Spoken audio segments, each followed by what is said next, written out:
Well, if you can't tell by the jacket I'm wearing, I'm pretty excited about something that happened with the Oscar nominations this morning. I know it doesn't have a chance at winning, but damn it, I'm glad it happened. So, today we're just going to talk about the Oscar nominations. I keep wanting to say predictions. The nominations, and I probably will be giving some of my predictions for the near future. I mean, we still have a few award shows to go that might shake some things up just a little bit. But I'm going to give just my thoughts on some of the surprises, some of the snubs. I don't want to dive too much into those just because I don't know. I like talking more about the surprises than the extremely talented people who didn't get in. I don't know. I just prefer talking a little more. I don't want to say positively, but I just don't like talking about like the negative side of all of this, if that makes sense. So we're going to run through the nominations. I will say I'm not going to talk about the shorts or the documentaries. No disrespect to the people involved in those at all. I just haven't seen them, and so I don't want to comment on something that I just don't know anything about. So I'm sure these are wonderful short films and documentaries. I just haven't gotten around to seeing them yet. I hope to by the Oscars on March 15th. I haven't yet. So again, I'm just going to skip through these and jump in here. I'm working from the bottom up on the Oscar nominations from Next Best Picture so that we can go from kind of smallest category and end with that Best Picture category at the end of this video. So let's just go ahead and dive in here with Best Visual Effects. We had Avatar, Fire and Ash, F1, Jurassic World Rebirth, The Lost Bus, and Sinners. If you have checked on my live that I did this morning, the announcement of the nominations, not that exciting, I'm going to be honest. That's why I don't do like trailer reactions or anything like that, because when I'm watching something, I don't emote that much. It's just kind of processing. But I did, I did make a face when I saw that The Last Bus was on this list. I mean, look, that movie wasn't for me necessarily. I liked elements of it. But I will say I was surprised that it got in on this list above something like even Fantastic Four First Steps. I thought the special effects in that film were really good, or even Superman. I mean, how can we get now? I understand Jurassic World Rebirth. Again, not for me, but I will admit the visual effects are pretty rich in that film. And something like F1 here, I would have probably given this spot to Superman. As much as I love that film, I don't know. I don't see The Lost Bus or F1 fitting on this list. It's fine. You know, I think this list is, I mean, we have our winner here. It's Avatar, Fire and Ash, and if you're going to bet against it, well, I would strongly advise you didn't do that. I don't know. I would have liked to have seen Superman get something, whether it be visual effects or sound, something like that. But it's all right. Avatar was going to win this category no matter what was on it. Best Sound, F1, Frankenstein, One Battle After Another, Sinners, and Sirat. And much like The Lost Bus, I did make a face when Sirat was nominated for sound. Now, this one was more of a positive reaction. This is a movie. It's a very interesting experience the first time because I didn't know what to expect. And kind of watching it as it was going down, I was pretty shocked at the things that happen and then the events that succeed those specific moments in the film. But the sound that pulses throughout the entire movie, I will say, is pretty impressive in the way that it even quietly underscores a scene. Really created an unnerving atmosphere throughout this drama. I mean, it's a very intense film, not like edge of your seat intense. It's just very emotionally and thematically intense is what I will say. And having that sound underneath each scene really amplifies that. As far as this category goes, I'm really not sure yet. I'm going to have to think on this one. Right now, my gut is saying F1, but we have over a month until the Oscars, so I will by no means be making a confident prediction in this video today. But right now, I would probably give it to F1.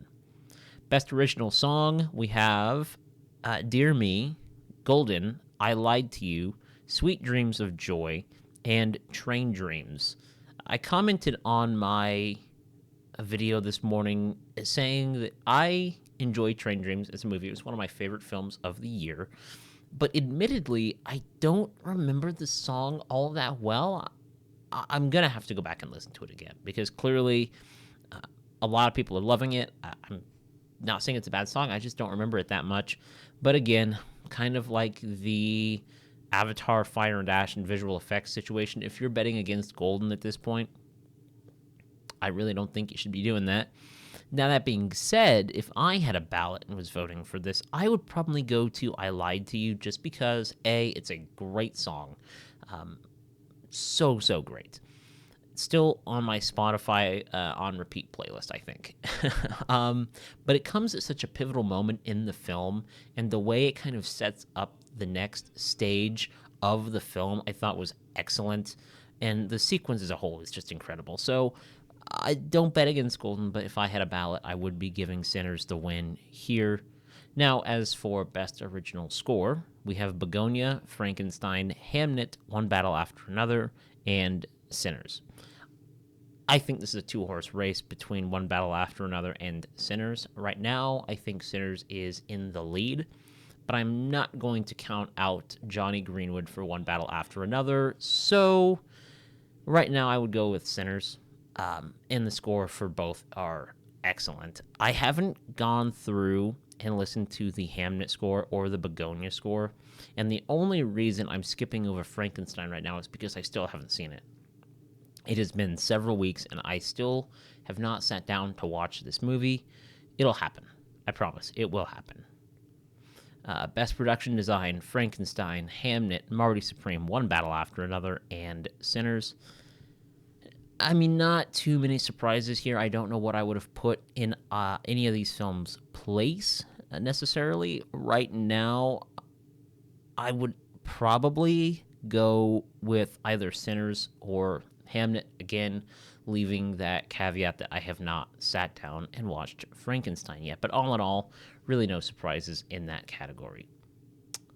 All right, for Best Makeup and Hairstyling, I will admit I made a few different faces as these nominations were being announced this morning. We have Frankenstein, Kakuho, Sinners, The Smashing Machine, and The Ugly Stepsister, which I'm not familiar with The Ugly Stepsister or Kakuho, so I don't know. A little bit surprised that The Smashing Machine made it onto this list, but ultimately I think when it comes down to voting, it's going to come between Sinners and Frankenstein. God, I really need to watch Frankenstein. Best Film Editing, F1, Marty Supreme, One Battle After Another, Sentimental Value, and Sinners. You know, this is really interesting.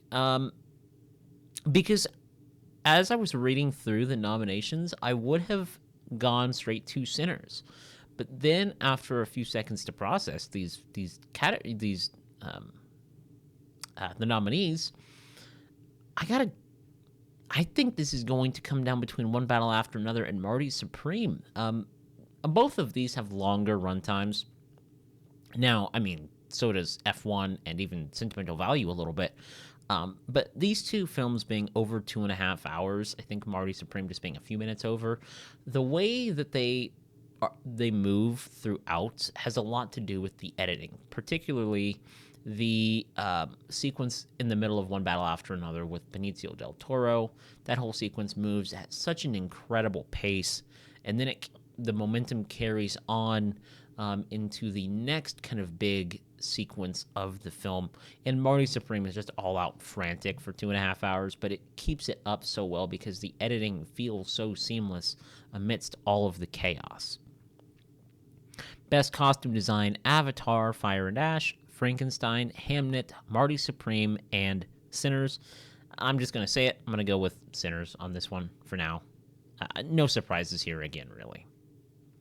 Cinematography, Frankenstein, Marty Supreme, One Battle After Another, Sinners, and Train Dreams. This is a very interesting category that I could see going to either Train Dreams, Sinners, or One Battle After Another.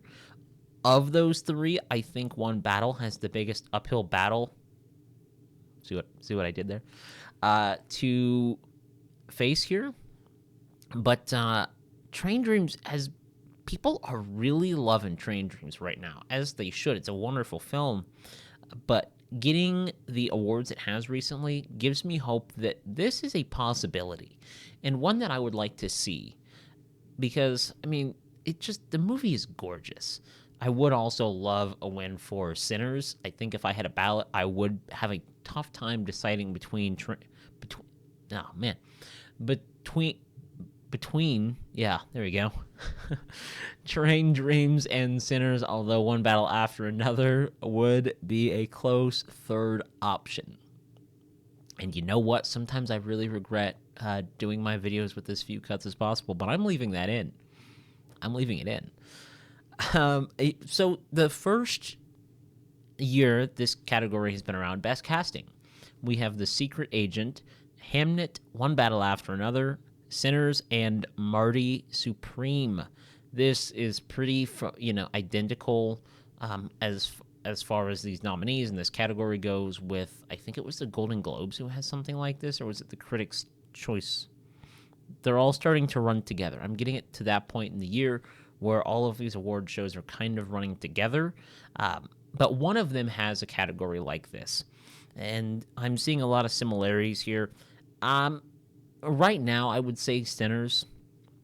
I haven't seen The Secret Agent yet. That's not to say One Battle After Another or Marty Supreme couldn't win, but I do think the love for Sinners is clearly undeniable, and I think it will carry over into this category. Best International Feature Film. It was just an accident. The Secret Agent, Sentimental Value, Surat, and The Voice of Hind Rajab. Where is No Other Choice? What? How? Honestly, even, why are we not talking about it in cinematography? What happened with this movie? Where did it go? And how do we help it? I loved No Other Choice. It was one of my top films from last year, and when I watched it in early to mid-December, I was so confident that it would have a pretty predominant presence throughout award season because of the reviews, the acclaim it had, and when I watched it, I saw so many elements of it that could easily be nominated, and it's nowhere to be found. I guess there was no other choice. Okay, I'll stop. I promise. But damn, that movie. We talk about it was just an accident, kind of stumbling, heading into Oscar nominations, but we were not paying enough attention to No Other Choice. Clearly, it was drowning at the opposite end of the pool while we were saving. It was just an accident. As far as this category goes, I have no reason to bet against The Secret Agent at this point. It comes out of the gate with every Best International Feature category and wins it over It Was Just an Accident. I would jump up and cheer if we got a win for Sentimental Value here come Oscar night. Documentary feature, again, I'm just going to skip over those. Animated feature, Arco, Elio, K-pop Demon Hunters, Little Amelie or the Character of Rain, and Zootopia 2. Don't bet against those K-pop demon hunting singers. I mean, come on, just don't do it. Original screenplay, Blue Moon, It Was Just an Accident, Marty Supreme, Sentimental Value, and Sinners. And don't bet against Sinners in this one. I was so excited to see a Blue Moon nomination here. That movie, I think I said in my top films of last year, upon my first watch, it was not working for me for the first bit of the film, and I was very, very worried. But then something happens, and the movie just sings the rest of the way through. I thought it was brilliant. The cast is great. The writing is great. And they used the single location incredibly well, because that is something that, if you don't do well, will make your film feel like an eternity. Which, speaking of which, I would have given that. I might have. I don't know. Eternity was a great movie. I don't know if I would have put it in an original screenplay list, but I definitely would have given it a thought if I had a ballot. As far as original screenplay, though, I think this one's going to go to Sinners for Ryan Coogler. Adapted screenplay, if I can, come on. Adapted screenplay: Begonia, Frankenstein, Hamnet, One Battle After Another, and Train Dreams. Don't bet against Paul Thomas Anderson. That's all I'll say about that. Supporting actor: Benicio del Toro, Jacob Elordi, Delroy Lindo. My God, what a surprise. Sean Penn and Stellan Skarsgård. Here's where we kind of start to get into, well, this person's in, but unfortunately it means that this person is out. And here it is with Delroy Lindo here getting in for Sinners, leaving Paul Mescal out of contention for the Oscar. Lindo is great in Sinners, and I know a lot of people are very excited about this nomination. I think it is well-deserved. But, man, Mescal in Hamnet, he plays a smaller role against Jessie Buckley, and I think it's kind of hard to fully appreciate what he's doing when she is just stealing every single scene. But I think the presence that he does make in that film is excellent. When he is on screen with Jessie Buckley, their chemistry is so organic. And then when he has scenes on his own, struggling with his own grief and trying to turn that into art, I loved all of his scenes where he's on his own. So it's unfortunate to not see him on this list, but this is an excellent list of nominees. Come Oscar night, I think this is going to come down between Jacob Elordi and Stellan Skarsgård. Time will tell, though, because we still have, like I said at the start of this video, we still have some award shows to go. Supporting actress, once again, one's in and one is out. Elle Fanning for Sentimental Value, Tiana Taylor, One Battle After Another, Wumi Musaku, Sinners, Amy Madigan, Weapons, and Inga Ipstada Lilius for Sentimental Value. Finally, I can mostly pronounce that name correctly after several videos and watching several people say her name, so progress. Yeah, Elle Fanning's in, and look, a lot of people are surprised that Ariana Grande missed in this category for Wicked for Good. And admittedly, there's some shock that it is nowhere to be found on any of the categories. I'm not surprised. I'm just going to say it. I'm not surprised. But Elle Fanning in here, immediately killed the Ariana Grande potential, which would have been the main nomination for Wicked, I think. But it's over. It's over. Glad to see Elle Fanning on this list. This category is going to come between Tiana Taylor and Amy Madigan, and honestly, I know in previous videos I've said Amy Madigan all the way, but then Tiana Taylor won the Golden Globe, and my mood completely shifted. I think she's got it. Time will tell, but it's still going to come between these two ladies in this category. Best Actor: Timothée Chalamet, Leonardo DiCaprio, Ethan Hawke, Michael B. Jordan, and Wagner Moura. I mean, come on. Timothée Chalamet is about to be a first-time Oscar winner, and if you don't believe me, just wait till March 15th. But it is great to still see Ethan Hawke in this race. Every time I see his name for Blue Moon on an actor list, it makes me so happy for that film and for him. Best Actress: Jessie Buckley, Rose Byrne, Kate Hudson, Renata Reinsve, and Emma Stone. I had a pretty big reaction when they announced Kate Hudson's name. I did not expect that at all. Good for her. And look, Song Sung Blue is a movie that really I have warmed up to. I think it's a really, just in a weird way, the first half is really cozy, and then it becomes just a melodramatic but still feel good movie. It's a nice little movie. But we, at the cost of Kate Hudson, which good for her. Again, congrats to everybody involved with Song Sung Blue for the recognition through Kate Hudson. We lost Chase Infinity in this category, which is a real shame. Again, not that I felt like she had any chance at winning here, but, it's sad to see that she is no longer in the Oscar race. She was so good in One Battle After Another. What a discovery. She's going to have a wonderful career. In this one, now it's tough, because with the Golden Globes, I was able to separate Jessie Buckley and Rose Byrne, my two front runners.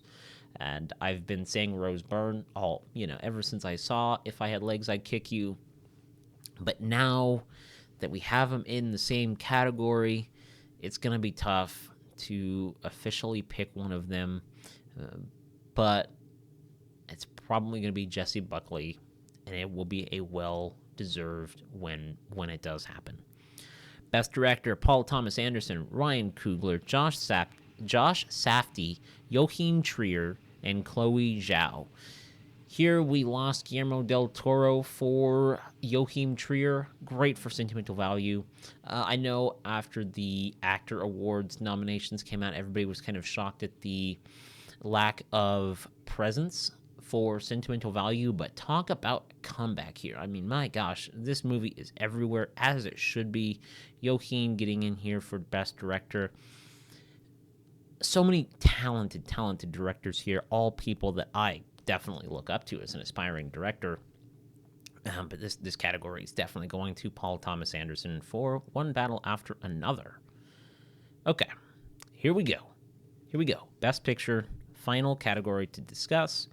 We have Begonia, F1, Frankenstein, Hamnet, Marty Supreme, One Battle After Another, The Secret Agent, Sentimental Value, Sinners, and Train Dreams.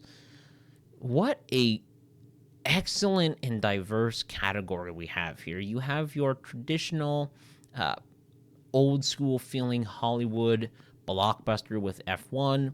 You have Frankenstein from Guillermo del Toro. You have a wacky alien movie from Yorgos Lanthimos in Begonia.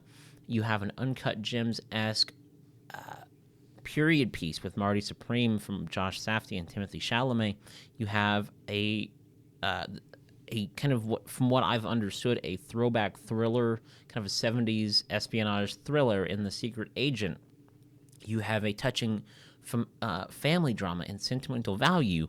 You have a horror film, a big studio-backed horror film. You have a very small Netflix production with Train Dreams. One Battle After Another. I mean, another big original studio-backed film. This is a wonderful category and makes me this is a totally separate conversation to have, but it makes me very optimistic for the future of film and Hollywood as a whole. But this category is a lock for One Battle After Another.